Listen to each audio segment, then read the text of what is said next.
Nakuna naman ng Bayan Patroller kung paano sinakal ng ama ang kanyang anak sa gitna ng kalsada.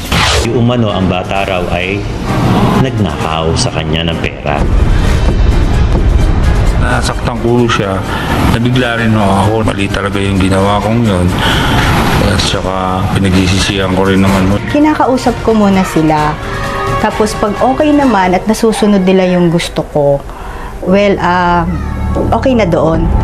Well, kapag nagtanong ka, tumingin ka sa mga nakatatandang mga Pilipino, syempre palagi sasabihin niya palagi sa iyo na sila ay nasanay sa tinatawag nating corporal punishment. Yun nga lang, sa sobrang gigil at galit ng ilang mga magulang sa nagawang mali ng anak, minsan napapalakas ang puwersa ng pagdidisiplina at nawawala na sa lugar ang pananakit. Kung mas makapal to pag ginanto, meron pang kasamang bakal. Yan yun, tatatama. Aray! Pero nang isang beses daw na di inaasahang nakapagmura si Michael, ang kanyang parusa, kumagat ng siling pula hanggang sa magtanda.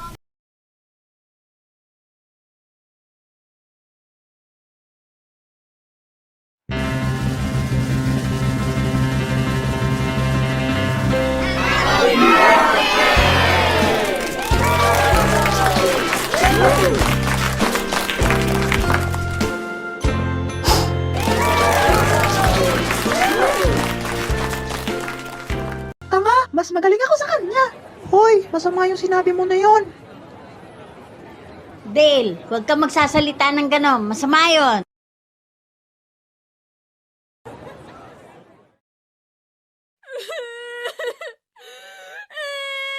Ano ba naman yan? Hindi ka ba tinuturuan ng mga magulang mo na magandang asal? Pasensya na po, kakausapin ko po yung anak ko mamaya.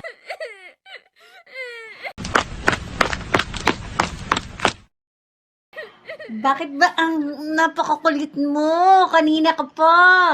Kapag ikaw nagkulit pa ulit at nakaperwisyo, papapasukin na kita sa loob. Ititigil na natin tong party mo.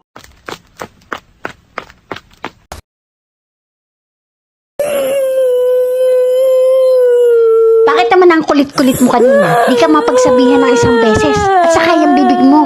Saan mo natutunay ang pagmumura? Masama yan para sa edad mo, ang pagmumura. Sa susunod na marinig pa kitang nagmumura, hindi lang yan ang aabutin mo. Anak, tama yung sinabi ng nanay mo. Dagdag ko pa, hindi ka dapat nananakit ng kaibigan mo, lalo na at babae yan. O siya, sige na, buksan mo na ang mga regalo mo.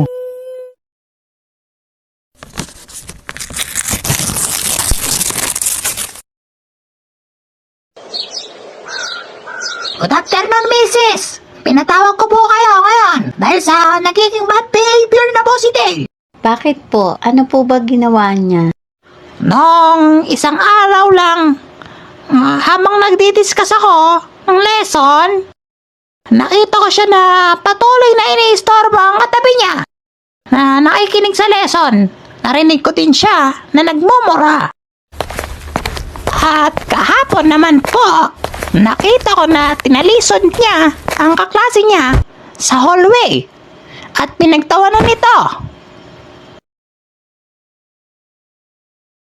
Pasensya na po. Kakausapin ko po ng masinsinan si Dale mamaya pag uwi. Pasensya na po ulit.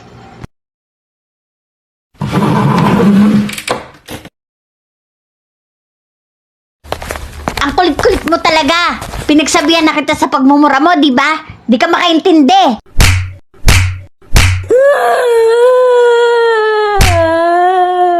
Sige po boss, naiintindihan ko po. Basta, huwag niyo po ako tanggalin sa trabaho kahit lumiit po yung sahod ko.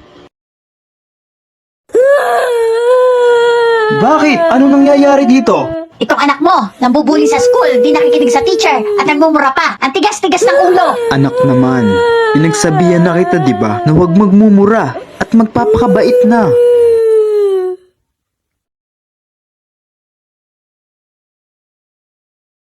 Ayan, kaya lumalaking ganyan ang anak mo. Kinukonsinti mo lagi.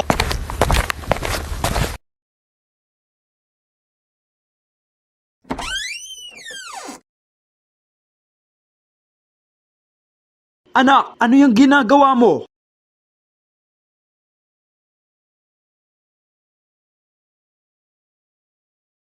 Anak, bakit mo naman nagawang mangupit? Kasi po, may gusto po akong laruan na bilhin sa labas. Hay, pero di mo pa din dapat ginawa iyon. Pwede mo naman hilingin sa amin ng nanay mo. Pero sana, huwag ka magtatampo kung hindi maibigay ang gusto mo at gagawa ka pa ng masama tulad nito. Sige, hindi ko ito sasabihin sa nanay mo basta siguraduhin mong hindi mo na uulitin.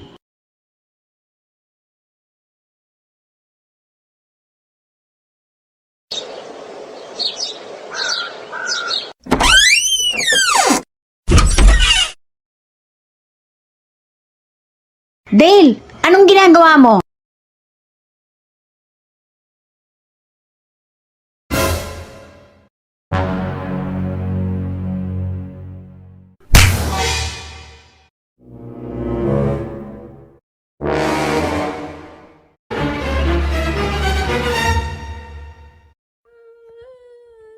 Bakit? Anong nangyayari dito? Itong anak mo, nahuli kong nangunga ng pera sa wallet mo. Pinalagpas ko na nga yung nangyari kanina. Pinagsabihan mo na, ginawa pa din. Di talaga nakakaintindi. Oo, alam ko yon. Narinig ko kayong dalawa dahil nakabukas yung pinto kanina.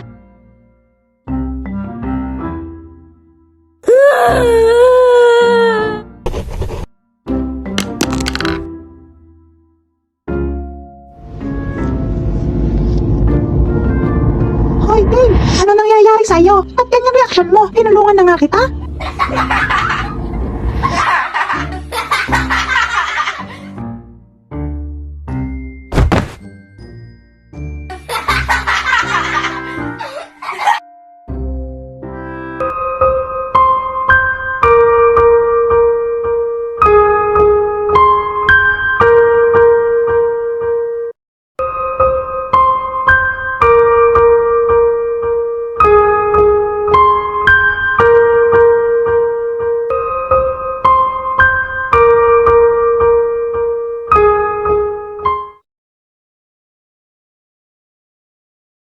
O, Dale, nakauwi ka na pala. May pagkain sa lamesa. Kumain ka muna. Okay lang po, di pa po ako nagugutom. Sa kwarto na lang po ako. Sandali, ano bang nangyayari sa'yo? Anong problema?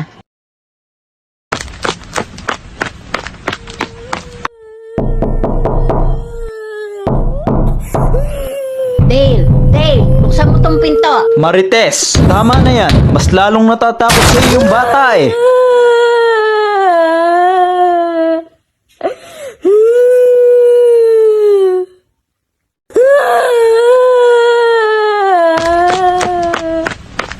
Dale, sorry anak sa mga nagawa ko. Nagkakaganyan ka. Alam kong nagkamali ako. Inaamin ko yon. Please, gusto kong bumawi sa'yo. Sorry.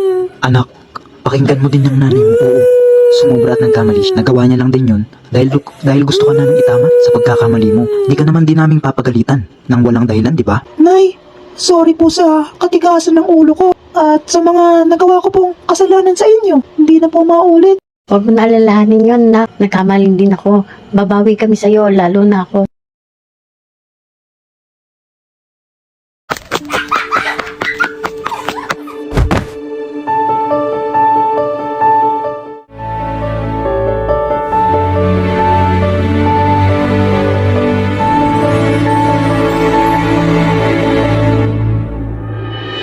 Thank you, ma.